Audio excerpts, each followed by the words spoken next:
Josh Alexander as Kurt Angle from Wish. Kurt Angle from Wish. Kurt Angle from Wish. You want to try? You want me to leave sport? Oh, you're a dog.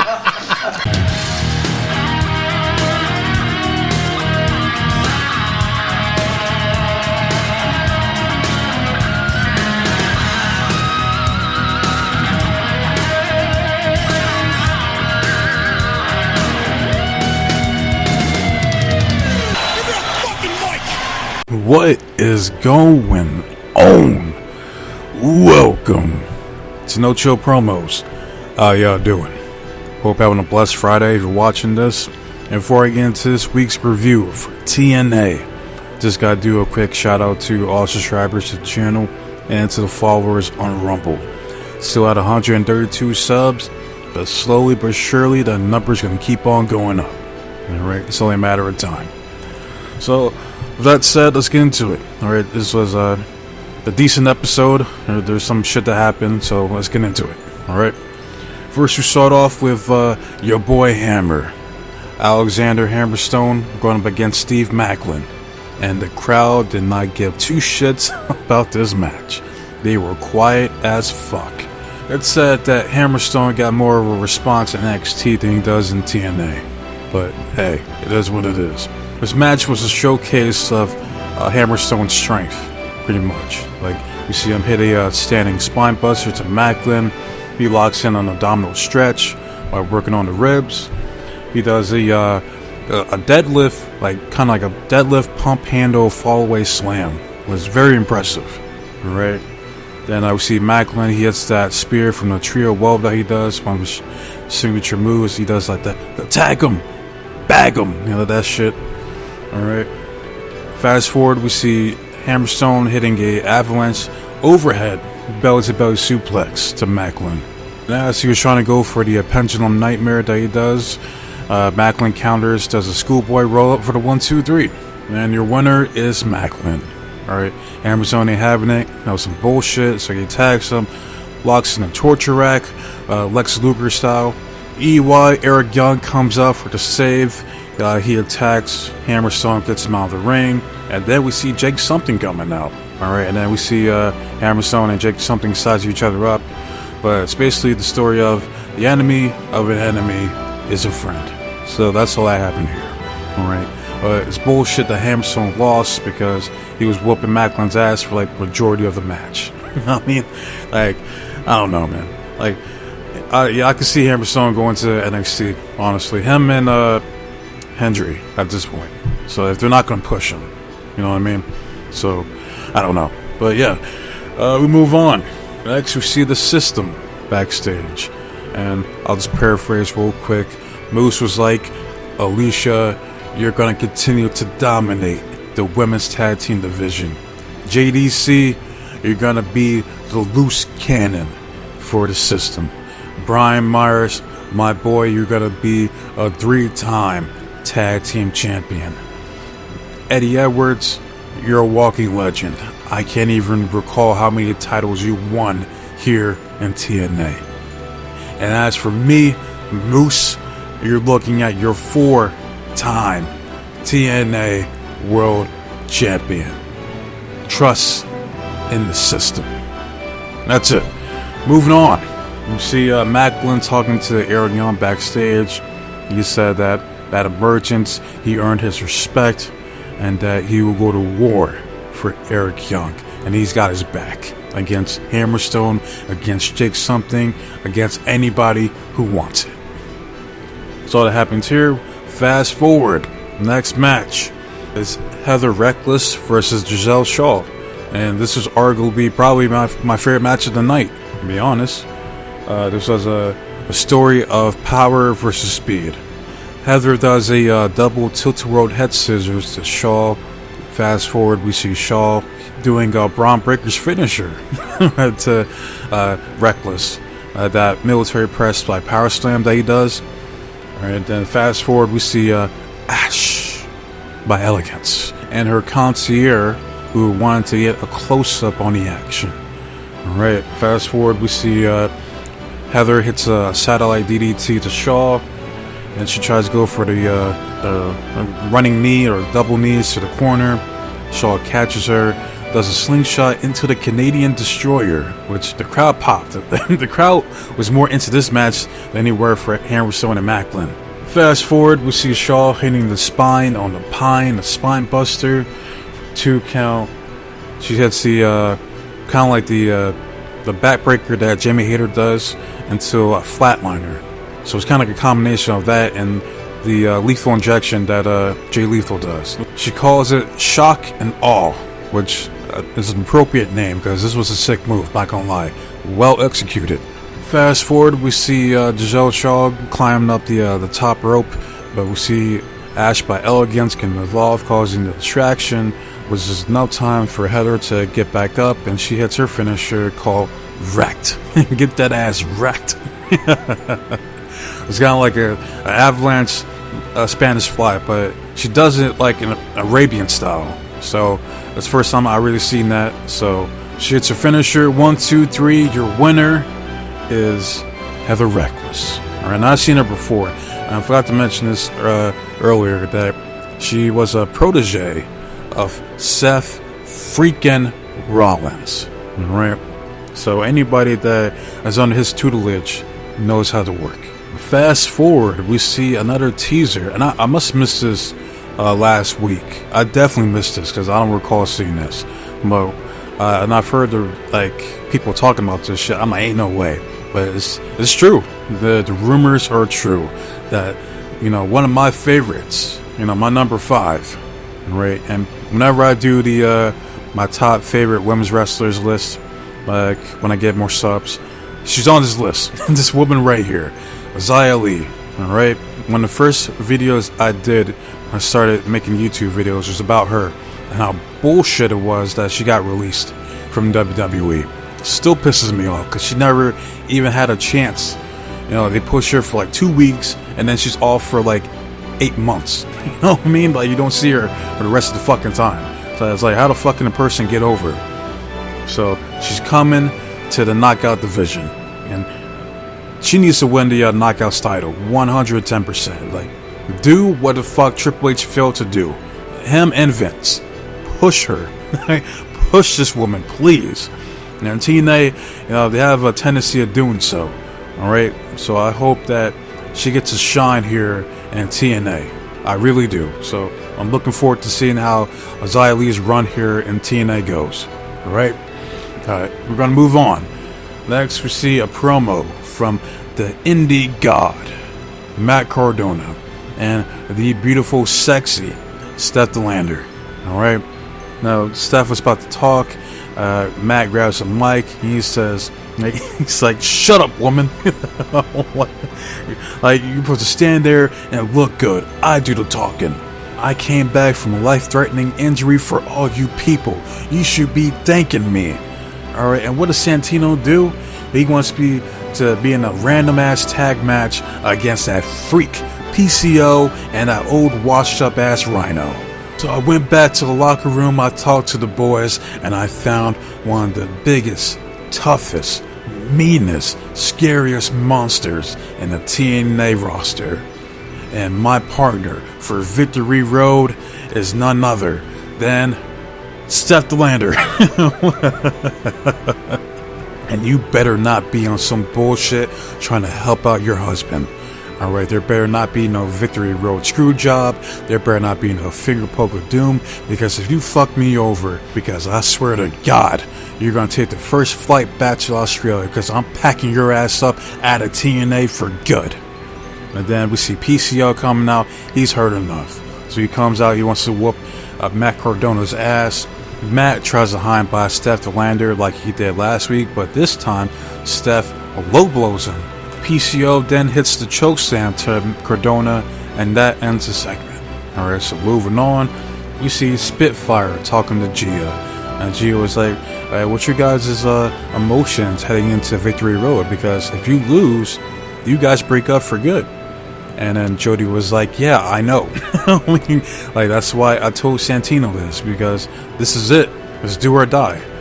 Danny Luna's fine ass was like, yeah, you know, even though they won both times on some bullshit, like, we got to go out there at Victory Road and prove that we are the better tag team. Alright, so this is do or die. Alright, so we'll see who wins on Victory Road. We'll be doing a review come Saturday. So I'm suspecting I'm not gonna have enough time to do predictions, but I'll do like a post in the community tab. But yeah, I think this is gonna be the last of Spitfire. I mean, like, this is the end of the road. All right, this is it. So, hey man, they had a good run. It is what it is, man. But moving on, we get a rematch for the TNA Tag Team titles. You got First Class with Rich Homie Swan. He's still suspended, and that whole situation where he got arrested and almost shot, apparently. So yeah, I don't know when he's coming back. So until then, got Casey Navarro stepping up in his place, and they're going up against ABC with one of the worst theme songs I've heard this year. Complete garbage. Alright, but this was a good tag team match. Alright, AJ, you know, not Styles. Alright, AJ Francis. I mean, people are still gonna clown on him for that, one of the biggest and greatest botches of all time. Alright, that ain't never going away, bruh. But he's been doing his thing here in TNA, I must say. Alright, this was a good match. A good little short tag team match. Alright, there's at one point, we're just gonna fast forward here. They're on the outside. Austin grabs a sign from one of the fans that says ABC on it, Chris Bay, then kicks the sign upside AJ's face, or head. You know what I mean? Fast forward, they do an impressive double team suplex to AJ here. Like, that was a good spot. That's probably one of my favorite spots of tonight. Honestly, that was impressive. Francis tries to go for a chokestand to Bay, but Bay counters it into a cutter. That was a 6 spot. And then Austin hits the fold for the 1, 2, 3. So, and still the TNA Tag Team Champions, ABC. I think that it was supposed to be AJ Francis and Rich Homie Swan that were supposed to win the tag team titles, not Casey Navarro. So Rich getting suspended kind of fucked things up. So hey, it is what it is. But we move on. We see a video package for Mr. Jonathan Gresham. Alright, and he's still doing this whole, I guess, conflicting characters. Is he Squid Man? Is he not? Or Octopus? Where the fuck he is? I mean, I don't know. Alright, but what's funny was he had like that one movie guy where he's like, Universal Pictures presents Once Upon a Time in a New World. You know, that dude, right? But in this promo package, he was like, the battle is far from over, one day at a time. Which they're still going with this internal struggle with Jonathan Gresham. It's man versus beast, man versus octopus. Right? I guess that's what they're going with this shit. I don't fucking know. But we move on. Next, we get a promo from I Believe in Joe Hendry. Dun, dun. He comes out. He says, "Say his name," and he appears. But I have a few things I need to say to Josh Alexander. So come on out here. Get out here right now. Then we see Perk Alexander up there in the stands. And he's laughing at Joe Hendry. He was like, look, I'm up here for your safety, alright? So go ahead, funny man. Make me laugh. Alright? And that's exactly what Joe Hendry does. At least, not him, but for everybody else. I was laughing at Perk Alexander here because he has a special music video for Josh Alexander. And it's the Josh Alexander story, narrated by yours truly, Joe Hendry. And it goes a little something like this. Josh Alexander, he was a champ for a while, but in his whole entire run, I never seen him smile. The beat was catchy. It's like dun, dun, dun, dun, dun. Dun, dun, dun, dun, dun. He was a Jesse Pinkman look-alike. Then he turned to Walter White. Josh Alexander, I never seen you smile. He's jealous of Joe Hendry cause he can't miss. Josh Alexander is Kurt Angle from Wish. Listen.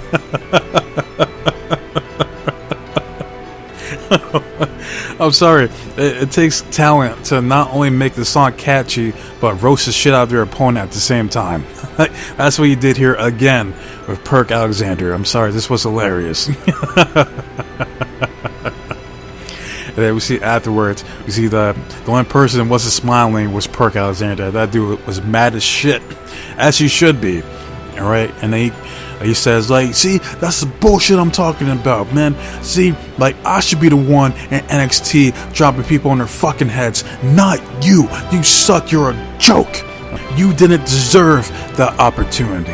Then Joe says, I didn't deserve this opportunity. I've been busting my ass for years, all around the world, and I've heard all the naysayers and doubters say that Joe Hendry can't do it. Joe Hendry can't do it. Joe Hendry can't do it. But you know who believes in Joe Hendry? The people in this building. And come Victory Road, these people will believe in Joe Hendry after I kick your ass once and for all.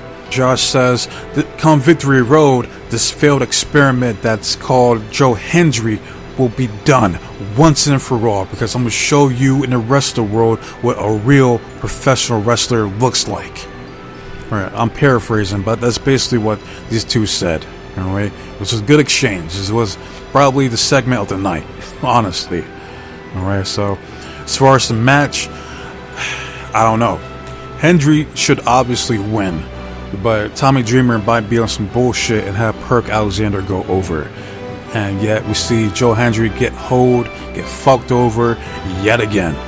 So, and I would not be surprised, but I have to go with Hendry here. I think he needs to win. He needs some type of fucking win, man, for fuck's sake. I mean, how many times are you gonna make this man lose? Alright? Fuck that shit. So yeah, I'm going with Hendry for Victory Road here. But we move on. Next we see the Juggernaut. Jordan Grace talking to the other Grace, Ariana Grace, and her beautiful self. A gorgeous woman right there. Alright? Jordan was like, look, you're welcome here at TNA. Carmen Petrovic is welcome here at TNA. But you know who's not welcome? Wendy Cho. Especially what she did to me in NXT and what she did to me last week. Alright? Like, who else uses the pillow? And then Ariana was like, the Sandman? I'm not gonna lie, I laughed there because it reminded me of the song. But. If you know, you know. But yeah, Wendy Cho is going up against Jordan Grace for the TNA Knockouts Championship at Victory Road. Now, I would love for Wendy to win here. I honestly do. But I don't think it's going to happen. Grace is holding on to that fucking title until her contract ends. I mean, that's what it seems like at this point. And I think it ends in fucking January or some shit like that. I don't even fucking know, man. But yeah, I hope she drops that belt sooner than later because her shit's stale.